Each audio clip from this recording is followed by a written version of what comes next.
Greetings, fair listeners, and thank you for joining me once again as we celebrate stories and storytelling in all their forms and the bards and artists who bring them all to life. I am the Tale Collector and your host, Erica Lynn Adams.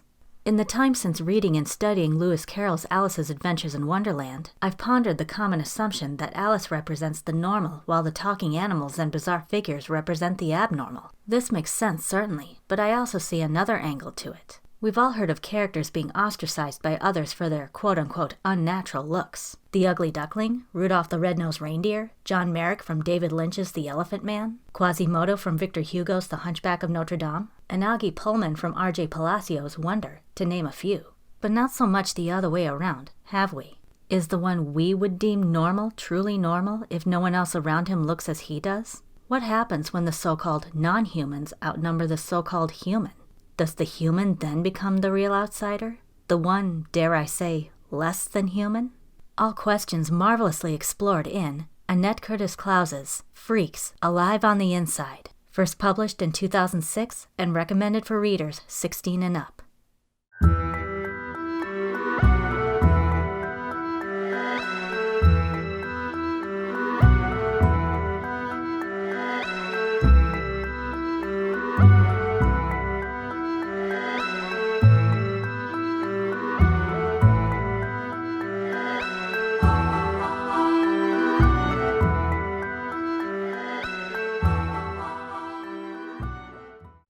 From giants and dwarfs to the limbless, bearded, and everything in between, Colonel Kingston's Fairyland Resort in 1890s Maryland is home to all manner of freaks, those who use their physical disabilities and highly unusual appearances to entertain spectators the country over.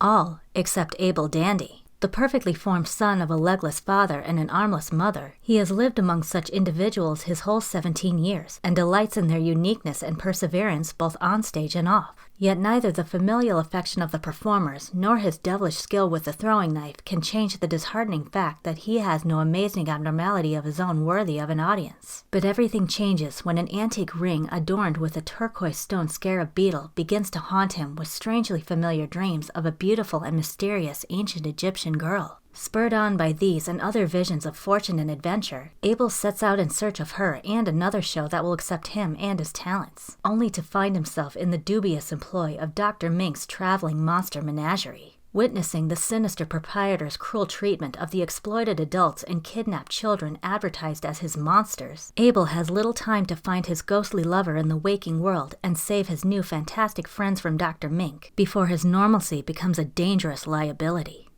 Freaks marks a stylistic departure from Klaus's previous work in several ways. It's her first story to A. Be told in first person as opposed to third person limited, B. Not have a female lead, C. Take place in the distant past instead of modern times or the far future, and D. Feature a comparatively minimal number of supernatural elements. While her first three novels, The Silver Kiss, Alien Secrets, and Blood and Chocolate, revolve around vampires, extraterrestrials, and werewolves respectively, all the quote-unquote creatures here are medically and biologically plausible. Some of the most memorable include Apollo the Dog Boy, Abel's annoyingly naive, adorably mischievous, and completely hairy 12-year-old best friend, Mr. Ginger, the two-headed man, who carries himself with more dignity than his protruding half-formed twin would suggest, Miss Lightfoot, the alligator girl, stylish and maternal in equal measure despite her unusually dry, scaly skin, and Minnie, a little girl with an enlarged head and an eerie talent for prophecy. According to an excerpt from Klaus's author's note, page 329 to 330 of the Simon Pulse paperback edition,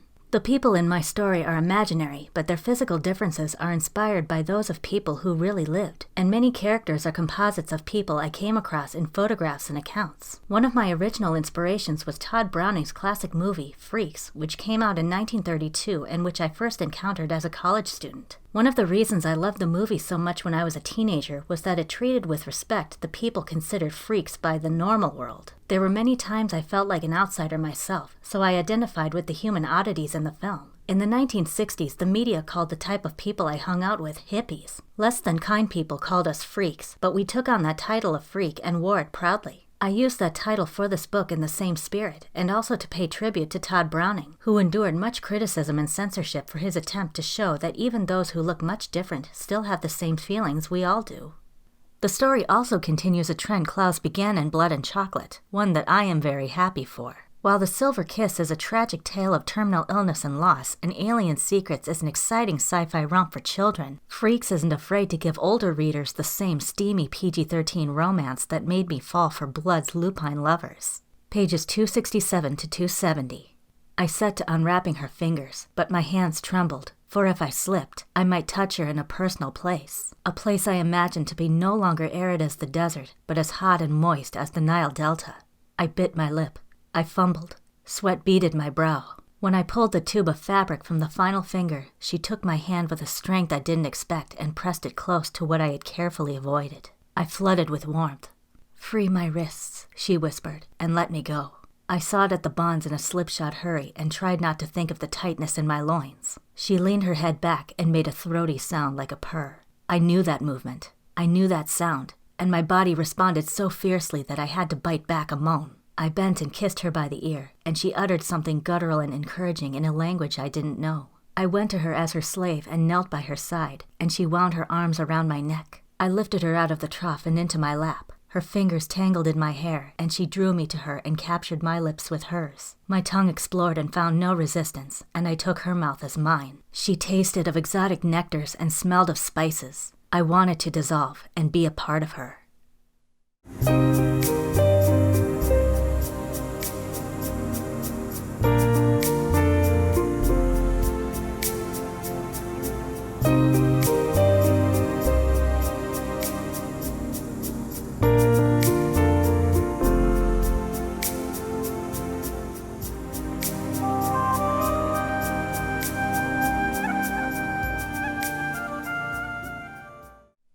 As I touched on before, a unique aspect of this novel is the paradox of how Abel's social interactions paint him as other. Through a voice of mature self-reflection mixed with youthful restlessness, we see both his resentment of the aversion with which he is treated by the very townsfolk he resembles due to living in fairyland, and his pain of the performer's teasing as it drives home how he can no more relate to them than he can with ordinary people. Pages 14 to 15. Outside the post office, two young ladies dawdled. I tipped my cap as I passed them, but they cut me dead. My heart fell, although I could have predicted that would happen. It was useless to search for a sweetheart in Smithville. They all knew where I came from. I lived with the freaks and was a common charlatan, and probably degenerate into the bargain. When I came back out with the packages, two young men had joined the girls. Although I hardly came close to them, the young men reached out for the arms of the girls as if to move them out of harm's way. A worm of anger squiggled in my gut. They didn't even know me. I called out a cheery good afternoon. I would make them work hard to ignore me. The bicycle girl nodded, and her girlfriend elbowed her. The boys scowled. One of them spit casually in my direction, his eyes bright with anger. I wished I left well enough alone. Pages 28 to 30. I sat and fiddled with my ring as I waited for my family to finish their meal, examining them from under lowered eyelids. I loved my parents, but now I saw them as the boys in town did, strange and distorted. Perhaps it frightened the townies even more that they couldn't see what my difference was, although they were sure I had one. If I went out into the world, would young ladies think me handsome when they didn't have the image of my mother and father in their eyes? The surge of yearning I felt for this made me uncomfortable, hot and prickly with betrayal. I was too deep in thought to pay much mind to the chuckles I heard on the way out, but as I passed the table of Gladys Dibble, the Pixie Queen, and her fairy court, a raucous voice burst into song. He flies through the air with the greatest of ease, the naked young man on the flying trapeze. Archie sat between Betty and Dolly like a fly in a bun, singing at the top of his lungs. Archie, all the time ready to take a poke at me because I was so ordinary. The other diners clapped time as they laughed, and baby Betty blew me a kiss. Did they all think me a joke? Underneath their affection, was there pity for the normal boy who would never quite belong? Or was there a streak of resentment under their teasing? I strode from the room, gazing straight ahead. I wanted to keep going, to march right out of the house. Now Abel is more than aware of the prejudice faced by human oddities, yet his awareness is not as cut and dry as he believes. Through the characters Mr. Northstar, a black man, and Lily, a prostitute, he sadly comes to realize just how nuanced prejudice can be. People of color and those in the oldest profession in the world, two of history's most persecuted demographics, may have a comparatively easier time showing themselves in public. But in the eyes of many, there is disturbingly little difference between such minorities and stereotypically monstrous carnival freaks due to literal skin-deep reasons. Page 108. Did you find any news of your boy in town? I asked as I walked him down to his cart. I read an advertisement in the paper for a show of oddities in a town north of here, so that's where I'm headed. Damn these unnatural exhibitions.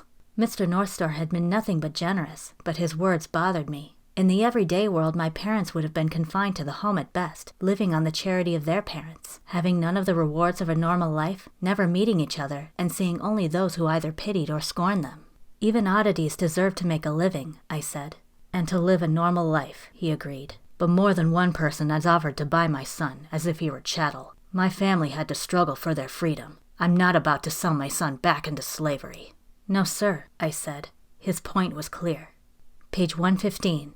Lily sometimes blew me a kiss, and I felt a thrill of desire. However, when I thought about how she earned her living, my ardor dimmed. This world did not offer many opportunities to a woman without a man's support, I told myself. I did not know what choices she'd had in life, if any, and if people of my acquaintance could make their living by exhibiting their bodies, why should I condemn her for making a living with hers? Nevertheless, it made me sad to think of beautiful intimacies cheapened by money. Also fascinating is what Klaus's portrayal of differing circus environments says about humanity and life versus survival. The names alone provide a hint of what they stand for. Consider Fairyland. Identity crisis aside, Abel knows and loves it as a place of wonder and enchantment, where the performers enjoy interacting and teaching others with their unique skills as well as their looks. Compare that with Dr. Mink's traveling monster menagerie, whose oddities are billed as little more than grotesque zoo animals or lab specimens, forced to do literally nothing but sit and be gawked at by insensitive rubes in a setting more mausoleum than tent. Thus, when the appalled Abel later sets up a new show for them, they have real acts that empower and help them prove themselves as gifted artists rather than dumb beasts. In doing so, Abel and the reader are reminded that not only can a perpetual job be fun in the right conditions, but few things are more soul-nourishing than genuine validation for one's efforts and the simple joy of making others smile. Pages 284 to 285. The children in the audience loved the dog boy. Some of them set to barking and had to be hushed. Apollo growled back at them, and the girl screamed in delight. I told an outrageous tale about him that featured his great hunting abilities and his preference for raw meat. But his greatest skill is his singing, I said to obvious disbelief. The disbelief faded when Apollo sang the popular song, Come Home, Father, in his angelic voice. The words, those of a child who begs her drunken father to return from the saloon to the bedside of his dying son, caused more than one lady to wipe her eyes. After his song, Apollo took my place and became the master of his own little troupe. Moses the frog boy made the ladies squeal when he popped his eyes. One young woman in the second row obliged him admirably by swooning not twice, but 3 times. Her beau almost dropped her the last time, he laughed so hard. In the background, Willie the piebald boy sang minstrel ditties on stage. His father would probably find lyrics like "Possum for your breakfast" less than dignified, but the audience loved the boy, and I could tell he was enjoying himself too. In fact, there was an especial exuberance to all the children. They were performing because they wanted to, not because they had to. And they liked it. Besides being a masterful addition to the circus-themed fantasy romance genre, Freaks, Alive on the Inside is a clever twist on the well-worn ugly outsider trope. It sheds light on a specific group of people that, even in our medically advanced world, is still as real as it is mysterious. While the narrative borders on the edge of the ugly good, pretty evil cliché more than once, this is made up for by how it highlights what many such stories gloss over. Just because someone is normal on the outside doesn't mean they don't feel lost or alone inside, or that they deserve less love and appreciation than others who face challenges by not being normal. The message may be as old as time, but its relevance can never be overstated. No matter what form we take in this life, it is through sharing our loves and dreams that we truly share our humanity. Gather around next time for another tale you may have forgotten or have never heard before. Until then, listeners, may inspiration always find you.